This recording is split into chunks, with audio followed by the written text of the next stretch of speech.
नमस्कार, आप देख रहे हैं न्यूज फॉर नेशन और मैं हूं प्रियदर्शन। बिहार में सियासी घमासान मचा है कि आखिर नीतीश कुमार को सत्ता से कब हटाया जाए और इसके लिए एक और भारतीय जनता पार्टी लगातार अपने तीखे बयानों से नीतीश सरकार के ऊपर हमलावर है, तो दूसरी ओर नीतीश सरकार में शामिल कुछ अन्य दल भी नीतीश कुमार पर हमला बन रहे हैं। लेकिन इन सबके बीच भारतीय जनता पार्टी के नेताओं का मानना है कि नीतीश और तेजस्वी की जो यह जोड़ी है, यह जोड़ी अगले कुछ दिनों तक नहीं बल्कि वर्ष 2025 तक बनी रहे। जी हाँ, जो भारतीय जनता पार्टी है उसका फिलहाल तो यही मानना है कि नीतीश तेजस्वी की जो जोड़ी है वह महागठबंधन वाली यह सरकार अभी अगले कुछ दिनों कुछ महीनों तक नहीं बल्कि अगले 2 साल तक अपना पूरा कार्यकाल पूरा करे और इसी बहाने नीतीश और तेजस्वी की यह जोड़ी साथ रहकर कमजोर हो। दरअसल यह ऐसे है क्योंकि भारतीय जनता पार्टी कई बार इतना जो राजनीति को आगे बढ़ाना चाहती है बिहार में, उसमें उसके लिए सबसे मुफीद समय वह दिख रहा है जब तेजस्वी यादव और नीतीश कुमार की यह जोड़ी राज्य में बनी रहे और इसी बहाने दोनों को कमजोर करने के लिए भारतीय जनता पार्टी लगातार इस सरकार की नीतियों की आलोचना, इस सरकार के निर्णयों पर हमलावर होकर के तेजस्वी और नीतीश को कमजोर करने के लिए अपने प्रयासों को आगे बढ़ाए। दरअसल यह इसलिए है कि अगले साल लोकसभा का चुनाव है। वर्ष 2024 में जब लोकसभा के चुनाव होंगे तो उस लोकसभा के चुनाव में अगर महागठबंधन एक साथ बिहार में चुनाव लड़ता है तो उस स्थिति में पहले देखना होगा कि जदयू और राजद कितने कितने सीटों पर चुनाव लड़ती है। इसके अलावा चूंकि महागठबंधन में 7 दल हैं,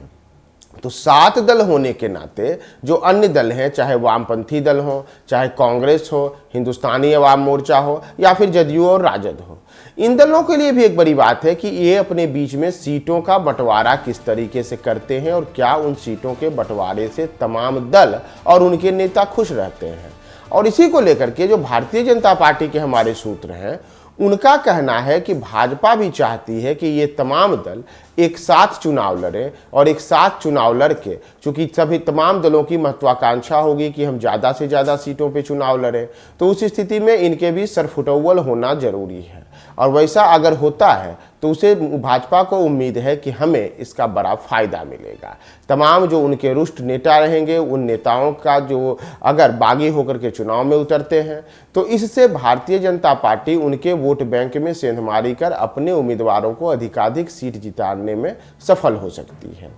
और इतना ही नहीं, अगर अभी 2023 चल रहा है, 2023 पूरा 1 वर्ष शेष है, 2024 पूरा 1 वर्ष शेष है और 2025 में बिहार में जो विधानसभा के चुनाव हैं वह होने हैं अक्टूबर-नवंबर के महीने में। तो 2025 तक आने में अभी करीब करीब 2.5 साल का समय शेष है। ऐसे में जो भाजपा के हमारे सूत्र हैं, उनका कहना है कि भाजपा चाहती है कि अगले 2.5 वर्षों तक नीतीश और तेजस्वी की जोड़ी बिहार में इसी तरीके से बनी रहे और नीतीश तेजस्वी की जोड़ी जब इसी तरीके से बनी रहेगी तो इनके ऊपर भाजपा को हमलावर होने का और ज़्यादा मौका मिलेगा। इतना ही नहीं, जो इनका कोर वोट बैंक है, जैसे राजद का जो कोर वोट माना जाता है MY यानी कि मुस्लिम यादव समीकरण, और नीतीश कुमार का कोयरी, कुर्मी और अति पिछड़ा का जो समीकरण है, उसमें भी सेंधमारी करने में भारतीय जनता पार्टी को एक लंबा अवसर मिल सकता है पूरी की पूरी तैयारी करने में। दरअसल अगर हम पिछले कुछ समय की बात करें तो हाल फिलहाल ही बिहार में 3 जगहों पे विधानसभा के उपचुनाव हुए थे। इसमें मोकामा,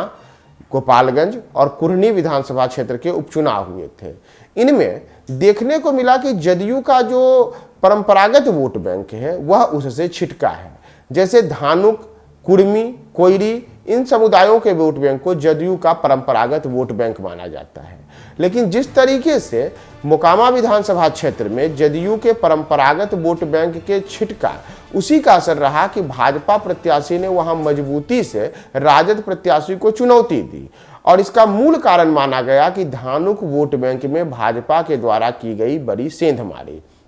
इतना ही नहीं, गोपालगंज विधानसभा क्षेत्र में जब भाजपा उम्मीदवार को जीत मिली तो इसमें के पीछे भी एक बड़ा कारण यही माना गया कि जो जदयू का परंपरागत वोट बैंक था, वह परंपरागत वोट बैंक राजद की ओर शिफ्ट कराने में नीतीश कुमार सफल नहीं रहे, जिसका नतीजा रहा कि राजद उम्मीदवार गोपालगंज में चुनाव हार गया। यहां तक कि जो कुर्नी का विधानसभा उपचुनाव हुआ उसमें जदयू प्रत्याशी को हार मिली थी, जबकि वो कुशवाहा जाति से आते हैं और कुशवाहा कुर्नी विधानसभा क्षेत्र में एक प्रभावशाली जाति के रूप में माना जाता है। लेकिन वहां पर भी माना गया कि चूंकि नीतीश कुमार के जो ये परंपरागत वोट बैंक हैं उन वोट बैंकों में भाजपा सेंधमारी करने में सफल रही है, जिसका नतीजा रहा है कि पिछड़ा और अति पिछड़ा समुदाय का एक बड़ा वोट बैंक तेजी से भाजपा की ओर शिफ्ट हुआ है। और नतीजा है कि कुर्नी का विधानसभा उपचुनाव भी भारतीय जनता पार्टी के उम्मीदवार ने जीत लिया। और इन्हीं कारणों से अब भाजपा के जो तमाम रणनीतिकार हैं उन रणनीतिकारों का मानना है कि नीतीश तेजस्वी के बीच की यह जोड़ी बनी रहे। राजद के कई नेता इसी तरीके से जदयू के शीर्ष नेतृत्व यानी कि नीतीश कुमार और ललन सिंह पर, और जदयू के नेता हैं वह राजद के शीर्ष नेतृत्व यानी कि तेजस्वी यादव और लालू यादव पर तीखे हमले करते रहे, एक दूसरे के खिलाफ बयानबाजी करते रहे, जिसका नतीजा रहेगा कि जनता में एक मैसेज आएगा कि ये जो एक साथ गठबंधन की सरकार बिहार में चल रही है यह केवल सत्ता के लिए गठबंधन की सरकार चल रही है, न कि सिद्धांतों के साथ चल रही है। और इसका फायदा भारतीय जनता पार्टी अगले आने वाले चुनावों में लेना चाहेगी। तो भारतीय जनता पार्टी के सूत्रों की जैसे मैंने बताया आपको कि वह सीधी तौर पे चाहते हैं कि वर्ष 2025 तक नीतीश और तेजस्वी की यह जोड़ी बनी रहे, यानी कि दुश्मन को एक साथ रख करके भाजपा अब अपना तीर चलाना चाहती है। तो देखना होगा कि भारतीय जनता पार्टी का यह मंसूबा कहां तक सफल होता है और भाजपा जिस बुनियाद के हिसाब से अपने लिए आगे की रणनीति तय कर रही है, क्या वास्तव में वो तमाम समीकरण भाजपा के पक्ष में जाते हैं या फिर भारतीय जनता पार्टी के लिए जिन चीज़ों की आकलन किया गया है वो आकलन सफल नहीं होते हैं। क्या होगा यह भविष्य के गर्त में है। हम आपको तमाम अपडेट्स बताएंगे। आप हमारे साथ बने रहे न्यूज़ 4 नेशन पे।